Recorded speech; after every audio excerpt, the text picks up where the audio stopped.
वैसा guys I hope you are well. I am Veer, welcome to Streler family. तो कैसे हो दोस्तों? मैं आशा करता हूँ शानदार तरीके से आप लोग अपनी लाइफ को एंजॉय कर रहे हो, अपनी सेहत, फैमिली और पढ़ाई का ध्यान काफ़ी अच्छे से रख रहे हो। ये 2 घंटे पहले मैंने एक पोस्ट की थी ट्विटर पर, यानी कि ये ट्वीट था एक ट्विटर पर, जिसमें ये मैंने जो पोस्ट बेसिकली यहाँ पर ये की थी, ये जब मैंने देखा यहाँ पर कि किम जोंग उन के बारे में यहाँ पर ये बेसिकली ट्रेंड कर रहा था ट्विटर के ऊपर कि किम जोंग उन डेड, यानी कि एक तरीके से वो नहीं रहे। कई सारी जो मीडिया है अभी ये बोल रही है कि जो नॉर्थ कोरिया के डिक्टेटर थे वो सैटरडे नाइट यानी कि कल शाम उनकी मृत्यु हो चुकी है। पर लेकिन अब तक रियलिटी में कोई ऐसा सबूत नॉर्थ कोरिया की साइड से बाहर नहीं निकाला गया है। अभी इसके बारे में एग्जैक्ट इन्फॉर्मेशन नहीं है कि ये सही में है या फिर गलत है। पर हाँ, Kim Jong Un north Korea और उनकी बहन जिनका नाम है किम योंग जोंग, जो कि सबसे बड़ी यहाँ पर इनके बाद में उत्तराधिकारी मानी जा रही है और जिसको लेडी डिक्टेटर के नाम से या फिर फीमेल डिक्टेटर के नाम से भी आगे जाना जा रहा है, कि आने वाले टाइम में अगर ऐसा कुछ हो चुका है कि किम जोंग उन मारे गए हैं तो अब लेडी डिक्टेटर यहाँ पर नॉर्थ कोरिया की कमांड संभालने वाली है। नॉर्थ कोरिया को अगर आप लोग मैप में नहीं हारोगे अपनी कंट्री कंपेयर में, तो ये होगी अपनी प्यारी कंट्री। यहां से आप लोगों को ये देखने को मिलेगा, ये हो गया साउथ कोरिया और इसके जस्ट ऊपर यहां पर जो ये एरिया है चाइना के साथ में सटा हुआ, ये है यहां पर नॉर्थ कोरिया। तो नॉर्थ कोरिया में नॉर्मली अगर देखा जाए तो ये देखने को मिलता है कि यहां पर अब तक का जो भी चलती थी, जिस भी तरीके से जो सिचुएशन ग्राउंड लेवल पर होती थी वो यहां पर इनके हिसाब से होती थी। ये तीसरी जनरेशन के डिक्टेटर हैं, इनसे पहले इनके दादा और इससे पहले इनके पिताश्री, ये यहां पर अब तक इस पर्टिकुलर कंट्री में एक डिक्टेटर का रोल प्ले कर रहे थे। यहां इस कंट्री के बारे में पर्टिकुलर किसी के पास में कोई ज्यादा इंफॉर्मेशन नहीं है। हाँ, जो लोग वहां से जान बचाकर आ जाते हैं, जैसे तैसे बाहर निकल कर आते हैं, उनको कुछ थोड़ी बहुत खबर इसके बारे में रहती है। जैसे आप लोगों को याद होगा, मैंने फेसबुक पर एक पोस्ट शेयर की थी, किसने वो पोस्ट देखी है? उस पोस्ट में एक लड़की निकल कर आती है वहां से नॉर्थ कोरिया से जैसे तैसे बचकर, और वो अपनी आप बीती सुनाती है कि नॉर्थ कोरिया में लोगों के साथ में कंडीशन कैसी है। वहां पर कंडीशन बहुत ही ज्यादा दयनीय आप लोगों को देखने को मिलती है। वहां पर एक तरीके से ये समझिए कि ये आज की डेट में भी ये नहीं होता है कि जैसे इंसानों को एक तरीके से गुलाम बनाकर रखा जाता है। जैसे आप लोग जानवर खरीद के लेकर आते हैं, कुत्ते, बकरी, गाय, भैंस, बैल, तो आप लोगों की प्रॉपर्टी हो जाता है। कुछ ऐसी कंडीशन यहां पर आज के डेट में भी नॉर्थ कोरिया में देखने को मिलती है। तो मजाक मजाक में आप लोगों को पता है, जब भी हम लोग द हिंदू न्यूज़पेपर का डिस्कशन करते हैं, कहीं पर इनकी बात आती है, मैं कई बार इनका मजाक उड़ाता हूं, इनको बेटा बोलता हूं और डोनाल्ड ट्रंप को चाचा बोलता हूं। ठीक है, तो इस तरीके से आप लोगों ने देखा होगा कि वो एक अलग बात है, वो अपनी जगह है। पर लेकिन रियलिटी में सोचिए, जो नॉर्थ कोरिया के लोग हैं जो आज के डेट में वहां पर रह रहे हैं, ये एक कहने के लिए छोटा सा बच्चा, एक बार न्यूक्लियर बहुत सारे एक्सपेरिमेंट इसके द्वारा किए गए, तो एक बड़ा ही फेमस कार्टून फेमस हुआ था, काफी ज्यादा वायरल हुआ था। ये जो था इनका छोटा सा बच्चे का एक फोटो के ऊपर इनकी जो बेसिक था इनका फेस लगाया गया और उनके हाथ में छोटे छोटे खिलौने दिए गए, जिसमें मिसाइल थी, जिसमें इस तरीके से हेलीकॉप्टर वगैरह, वो सारी चीजें, यानी कि बच्चा जो है वो न्यूक्लियर बॉम्ब वगैरह से खेल रहा है, ये दिखाया गया था। यानी कि एक तरीके से अगर अब तक आप लोग मानेंगे जो इनकी जर्नी रही है वो ऐसी रही है जैसे वैसे नहीं तो कि बचपन में छोटे से बच्चे को बहुत ज्यादा लाड़ प्यार दिया जाता है और वो एक अकेला लोता ऐसा बच्चा होता है जिसको बिगाड़ दिया जाता है, तो ये बिगड़ा हुआ बच्चा आप लोग बोल सकते हैं। अगर ये यहाँ पर अभी फिलहाल नहीं है तो एक तरीके से नॉर्थ कोरिया के लिए काफी सांस लेने वाली बात है। और अगर ऐसा ही कुछ नहीं है तो फिर तो जैसा चल रहा है वो चलते रहेगा। पर लेकिन आगे देखने वाली बात ये होगी कि जो इनकी सिस्टर है वो किस तरीके से रोल प्ले करती हैं, यानी कि उनकी सिस्टर जो है वो क्या कंडीशन यहाँ पर क्रिएट करती हैं, और इसी के साथ में सबसे बड़ी बात यह है कि क्या वो भी डिक्टेटर बनकर यहाँ पर सामने आएंगी, तो वो देखने वाली बात होगी। तो देखते हैं क्या कंडीशन निकल कर आती है। वैसे कई बार इनके चेहरों जो हैं वो इतने मिलते हैं कि समझ में नहीं आता है कौन बहन है, कौन वाइफ है, कौन सिस्टर है, कौन रिलेटिव है, क्योंकि ऐसी कंडीशन आप लोग कई बार देखने को मिलती है। हाँ, ये इंसान ऐसा है कि ये पूरी जो नॉर्थ कोरिया का पूरे वर्ल्ड में कहीं भी खड़ा हो जाए इसको सब पहचान लेंगे। चलिए, जो भी है देखते हैं कि ये जिंदा है या अभी नहीं है। ये जस्ट मैंने एक पोस्ट किया था क्योंकि यहाँ पर ट्रेंडिंग में देखा, तो यहाँ पर लिखा कि डोनाल्ड ट्रंप के लिए 2020 में सबसे बेस्ट न्यूज़ ये, अगर ऐसा कुछ हो चुका है तो। पर लेकिन देखिए, अगर हुआ है तो की बात है, अगर नहीं हुआ तो आगे जानने को मिलेगा। कोई नहीं, चलिए आगे चलते हैं। एक बुरी खबर इसी के साथ में ये है जो मैंने आप लोगों से डिस्कस भी की थी। ये है कश्मीरी गेट के पास का एक सीन। यहाँ पर ये एक पर्टिकुलर पर्सन जो कि काफ़ी दिनों से भूखा था लॉकडाउन की वजह से, और इसकी बेसिकली हालत ऐसा थी कि ये समझिए कि ये जीवित बचने के लायक नहीं था, बदन पर कोई कपड़ा नहीं था। एक रिपोर्टर की नज़र पड़ी तो उसने यहाँ पर जद्दोजहद करके इसको हॉस्पिटल में पहुंचाया और अभी रिसेंटली इसकी डेथ हो गई है। तो ये काफ़ी बुरी कंडीशन आप लोग बोल सकते हैं, यानी कि एक ऐसे पोस्ट एरिया में जहां पर काफ़ी भीड़ भी रहती है, मतलब लोग जो है आज के डेट में इंसानों के ऊपर नजर ही नहीं दे रहे हैं, कोई पड़ा पड़ा इंसान मर जा रहा है तो इससे लोगों को कोई फर्क ही नहीं पड़ रहा है। तो देखिए ये तो इंसानियत का एक नया ही चेहरा निकलकर सामने आ रहा है। तो कम से कम इसके बारे में सोचना चाहिए हम लोगों को कि ये क्या कंडीशन चल रही है देश में। अगर कोई भूखा है तो ये इंसान होने के नाते कुत्तों को भी रोटी डाल दी जाती है, पर लेकिन यहाँ पर इंसान इस तरीके से मर रहे हैं तो क्या कंडीशन होगी। क्योंकि जब से लॉकडाउन चल रहा है कंडीशन आप लोग समझ सकते हैं, टोटल मिलाकर यहाँ पर 2 लाख से ज्यादा लोगों की जान जा चुकी है और हमारी कंट्री के अंदर भी यहाँ पर लगभग 826 लोगों की जान जा चुकी है और 26,384 केस नए आए। अकेले यूएसए में अगर बात करेंगे तो 9,60,000 केस आ चुके हैं और 54,000 लोगों की डेथ यूएसए के अंदर हो चुकी है। टोटल मिलाकर यहाँ पर 29 लाख केस अब तक कोरोना वायरस के आ चुके हैं। ये वो खुशनसीब लोग हैं जो अपनी जान बचाकर आ गए, यहाँ पर 8,37,000 के करीब लोग।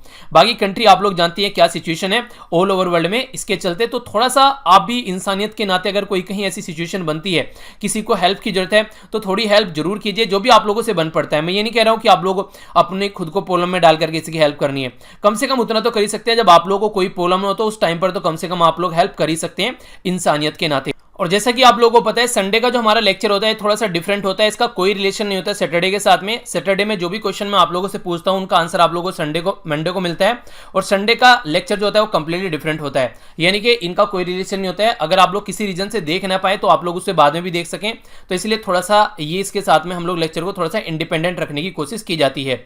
आज का लेक्चर यहाँ पर जो देखते हैं हम लोग, यहाँ पर एक इंपॉर्टेंट डे के बारे में बात करेंगे और आज के लेक्चर में कोई क्विज भी नहीं डालता हूँ। रीजन यही है कि काफी आप लोगों को रिविजन के लिए मैं बोलता हूँ ताकि आप लोग चीजों को रिवाइज कर सकें। उसी के साथ में जो आप लोगों को सैटरडे को एस्से दिया जाता है वो एस्से आप लोग लिख सकें, और अगर कोई क्वेश्चन आप लोगों का बच जाता है वीकेंड में आप लोगों ने या वीक डेज में आप लोगों ने नहीं लिखा है तो उसको वीकेंड में आप लोग कंप्लीट कर सकें।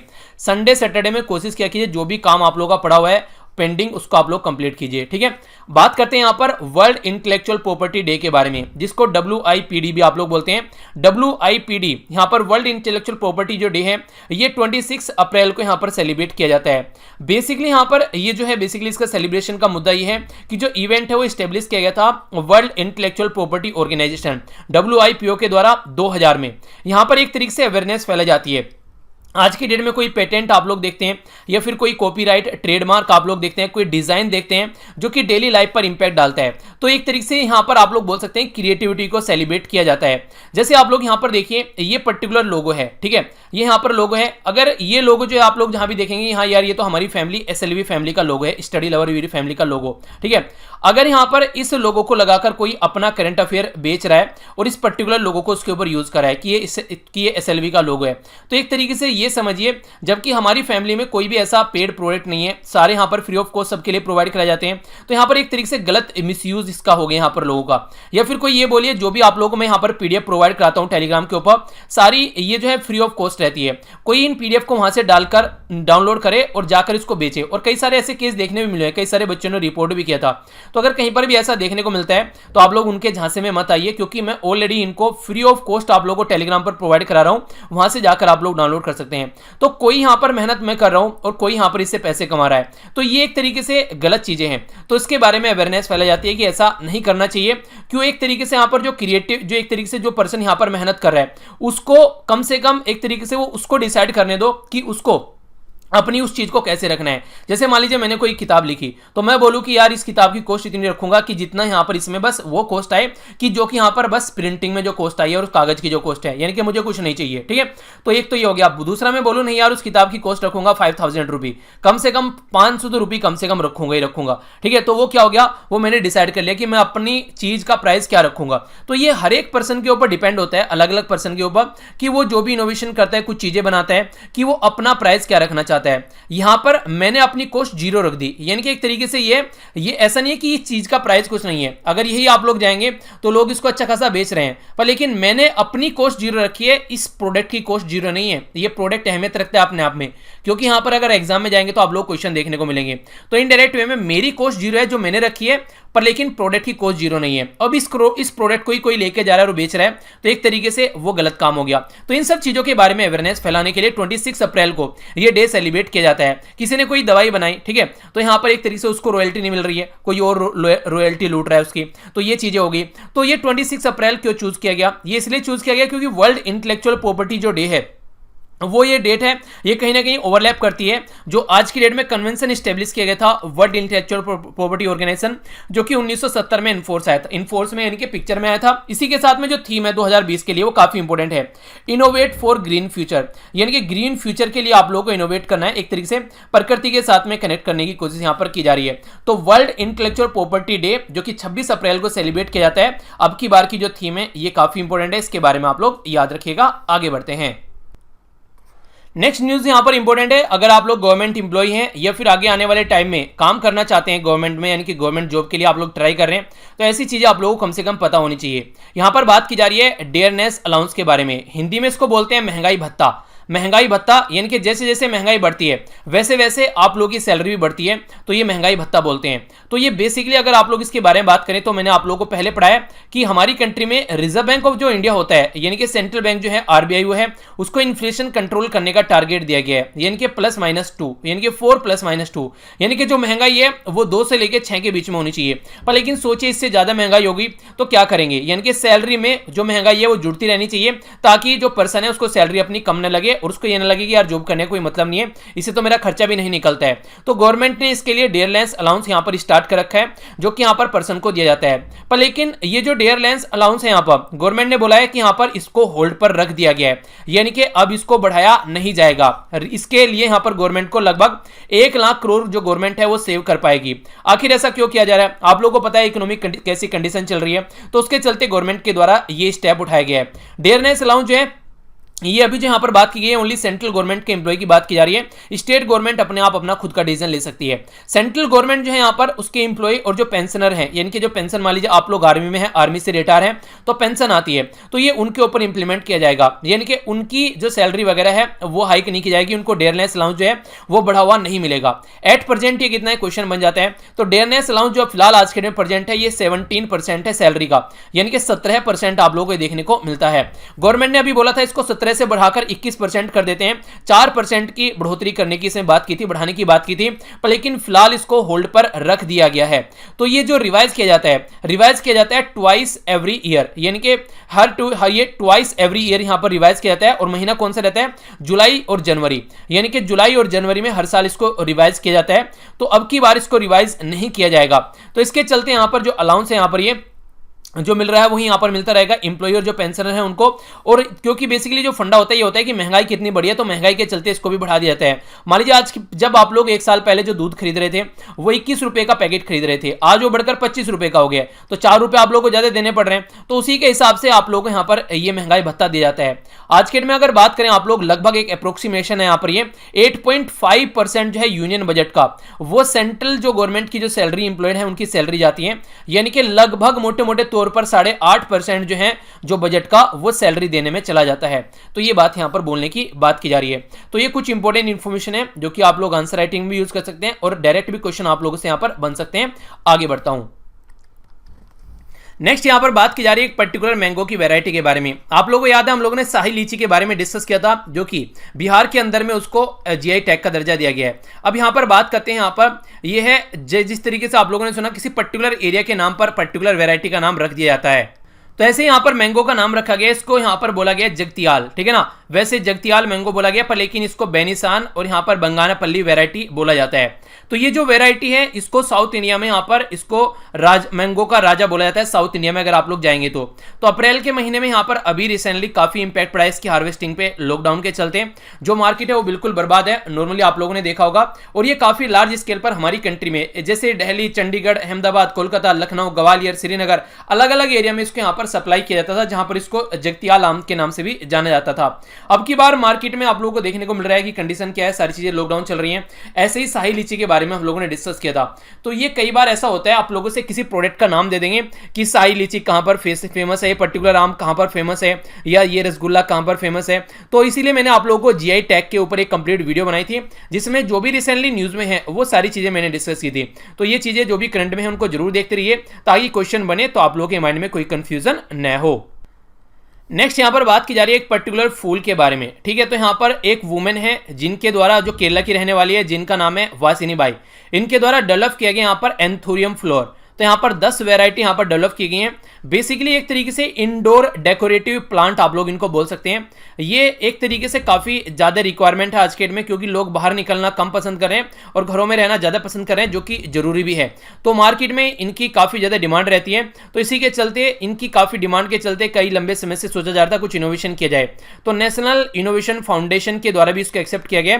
तो ये जो यहाँ पर ये अभी इनोवेशन इसका किया गया है। नेशनल इनोवेशन फाउंडेशन जो है यहाँ पर ये एक तरीके से फैसिलिटेट करता है मास मल्टीप्लिकेशन और लार्ज स्केल जो प्रोडक्शन होती है, यानी कि एक तरीके से ज़्यादा रिक्वायरमेंट है तो यहाँ पर ये उसका काम करते हैं। ये एक तरीके से जो इंस्टीट्यूट है यहाँ पर, ये इंडियन इंस्टीट्यूट ऑफ हॉर्टिकल्चर जो रिसर्च बेंगलुरु के अंदर में है। कई बार आप लोगों से क्वेश्चन पूछा जाता है, जैसे इंस्टीट्यूट वीरियोलॉजी अभी काफी न्यूज में है। रीजन क्या है? वायरस के ऊपर स्टडी करता है। तो कहां पर है ये है कि कहां पर है? चलिए आप लोग बताइए, अब तो रट गया होगा, कोविड-19 उस दिन से सुन रहे हैं। इंडियन इंस्टीट्यूट ऑफ वीरियोलॉजी इंडिया में कहां पर है? इसी तरीके से पूछ लेंगे Indian institute of horticulture research कहां पर है? तो ये बेंगलुरु के अंदर में, यानी कि कर्नाटक के अंदर में, ठीक है। तो बन जाए तो याद रखना। तो बेसिकली यही है कि किस तरीके से अडेप्ट किया जाना और कैसे आगे लेके चलना है, ताकि जो चीजें हैं मार्केट में जो रिक्वायरमेंट है, रिसर्च और स्टडी का बेसिक पर्पज यही होता है कि मार्केट के हिसाब से काम करना। तो उसी के हिसाब से यहाँ पर ये भी काम किया जा रहा है, ठीक है। तो याद रखना यहाँ पर, इसके बारे में आगे बढ़ते हैं। ये न्यूज़ काफ़ी इंपॉर्टेंट आप लोग बोल सकते हैं। आज की डेट में मार्केट में गन्ने के बारे में बात की जा रही है, और गन्ना जो है वेस्टर्न उत्तर प्रदेश में खासकर आप लोग अगर देखेंगे तो काफ़ी बड़ा रोल प्ले करता है किसानों के लिए। तो शुगर मिल एसोसिएशन के द्वारा यहाँ पर क्वेश्चन किया जा रहा है, स्टेट के द्वारा जो बेसिकली चीज़ों को फिक्स किया जा रहा है मिनिमम प्राइस को लेकर। देखिए होता क्या है हमारी कंट्री में, नॉर्मली अगर आप लोग देखेंगे तो सेंट्रल लिस्ट होती है, स्टेट लिस्ट होती है और कॉन्करेंट लिस्ट होती है। हमारी संविधान में जो 7वां शेड्यूल होता है उसके अंदर ये लिस्ट आप लोगों को डिस्ट्रीब्यूशन किया गया है। तो जब यहाँ पर प्राइस फिक्स करने की बात आती है, यहाँ पर अगर गन्ने के यानी कि शुगर कैन के प्राइस फिक्स करने की बात आ रही है, तो ये कॉन्करेंट लिस्ट के अंदर आता है। कॉन्करेंट लिस्ट का मतलब क्या है? अगर यहाँ पर कॉन्करेंट लिस्ट में अगर सेंटर कोई काम पहले कर दे तो फिर स्टेट को उसके हिसाब से चलना पड़ेगा, यानी कि सेंटर को ज्यादा प्रायोरिटी दी जाएगी। तो यहाँ पर संविधान बेंच सुप्रीम कोर्ट के द्वारा भी यहाँ पर दोनों सेंटर और स्टेट गवर्नमेंट को यहाँ पर पावर दी गई है प्राइस को फिक्स करने का। पर लेकिन जैसे मैंने आप लोगों को बताया, यहाँ पर अगर यहाँ पर सेंटर पहले यहाँ पर कोई काम कर देता है तो फिर स्टेट को उसके हिसाब से चलना पड़ेगा। तो केस जो पहुंच गया, केस पहुंचा सुप्रीम कोर्ट में। सुप्रीम कोर्ट में बोला गया यहाँ पर जो वेस्टर्न उत्तर प्रदेश की जो शुगर मिल एसोसिएशन है उसके द्वारा कि जब सेंट्रल गवर्नमेंट के द्वारा ऑलरेडी जो प्राइस फिक्स कर दिया गया, तो स्टेट गवर्नमेंट को अब यहाँ पर सिमिलर प्राइस फिक्स करने की क्या जरूरत है, यानी कि सेंट्रल गवर्नमेंट के द्वारा ऑलरेडी यहाँ पर सेट कर दिया गया। तो ये तो आप लोगों से कोई कुछ नहीं पूछेगा सेंट्रल गवर्नमेंट क्या कर रही है, स्टेट गवर्नमेंट क्या कर रही है गन्नों को लेकर। पर हाँ, ऐसे क्वेश्चन आप लोगों से बन जाएंगे कि कौन सी लिस्ट में आता है। अगर यहाँ पर बात की जाए तो कॉन्करेंट लिस्ट में यहाँ पर आता है। इसी के साथ में हमारी कंट्री में ये बात की जा रही है शुगर कैन कंट्रोल ऑर्डर 1966 यानी कि 1966 की। इसमें सेक्शन 16 जो है यहाँ पर जब बात करते हैं तो Uttar Pradesh sugarcane regulation of supply and purchase act ये 1953 है, जिसके हिसाब से यहाँ पर काम किया जाता है। जो बेंच के द्वारा बोला गया है कि state can not fix minimum price अगर सेंट्रल गवर्नमेंट ऑलरेडी उसको फिक्स कर चुकी है तो, ठीक है। तो यहाँ पर कहने का मतलब ये है कि अगर सेंट्रल गवर्नमेंट ने ऑलरेडी काम कर दिया तो स्टेट गवर्नमेंट को यहाँ पर एक तरीके से उसको फॉलो करके चलना पड़ेगा। जो भी यहाँ पर प्राइस सेंट्रल गवर्नमेंट के द्वारा फिक्स किए हैं वहां पर फिर उत्तर प्रदेश गवर्नमेंट आगे आकर अपना कोई स्टेप नहीं उठा सकती। तो कहने का मतलब ये कि कॉन्करेंट लिस्ट में वही बात होती है कि सेंट्रल गवर्नमेंट ने ऑलरेडी लॉ बना दिया है तो जो यहाँ पर कोई भी स्टेट गवर्नमेंट है उसको फॉलो करना पड़ेगा, ठीक है। तो ये है बेसिकली सेंटर की पावर। छोटी सी न्यूज़ है, हालांकि 2 बार ऑलरेडी डिस्कस कर चुका हूं। ये बात की जा रही है आंध्र प्रदेश में ट्राइबल कम्युनिटी को, खासकर शेड्यूल ट्राइब को 100% रिजर्वेशन देने की बात यहां पर की गई थी। तो 100% रिजर्वेशन यहां पर सुप्रीम कोर्ट की कॉन्स्टिट्यूशनल बेंच के द्वारा इसको नल एंड वॉइड करार दिया है। बोला 100% रिजर्वेशन आप लोग नहीं दे सकते। अगर पर्टिकुलर कास्ट को आप लोग इस तरीके, पर्टिकुलर शेड्यूल को जिस तरीके से यहाँ पर शेड्यूल कास्ट हो गई, शेड्यूल ट्राइब हो गई या फिर ओबीसी हो गई, अगर पर्टिकुलर कम्युनिटी को आप लोग यहाँ पर इस तरीके से 100% ये रिजर्वेशन दे दोगे तो फिर बाकी के लोगों का क्या होगा। जबकि ये शेड्यूल, जबकि यहाँ पर बात करें यहाँ पर ये शेड्यूल एरिया के अंदर भी आता है, 5th शेड्यूल में आता है, तो कैसे यहाँ पर काम चलेगा, दूसरे लोग कहाँ जाएंगे। 100% तो यहाँ पर रिजर्वेशन आप लोगों ने दे दिया। जबकि इंदिरा साहनी केस जो है 1992 का, उसने ये बोला था कि आप लोग 50% से ऊपर रिजर्वेशन दे ही नहीं सकते, फिर आप लोगों ने कैसे इसको ब्रीच कर लिया। और इसी के चलते यहाँ पर 33% जो रिजर्वेशन है वो ट्राइबल वुमेन के लिए भी रख दिया। और रीजन ये दिया गया यहाँ पर, जब पूछा गया कि ऐसा क्यों कर रहे हैं, ये बोला गया कि दूसरी कम्युनिटी के टीचर तो हम लोग रख लेते हैं पर लेकिन वो आते नहीं है यहाँ पर, यानी कि वो एब्सेंट रहते हैं। तो बच्चों के ऊपर काफ़ी इम्पैक्ट पड़ता है इसका। तो इसके और भी कोई ऑल्टरनेटिव आप लोग ढूंढ सकते हैं कि कम से कम टीचर को कोई इंसेंटिव दो यहाँ तक आने का, उनको थोड़ा सा डराओ भी कि अगर नहीं आए तो आपकी सैलरी काट ली जाएगी।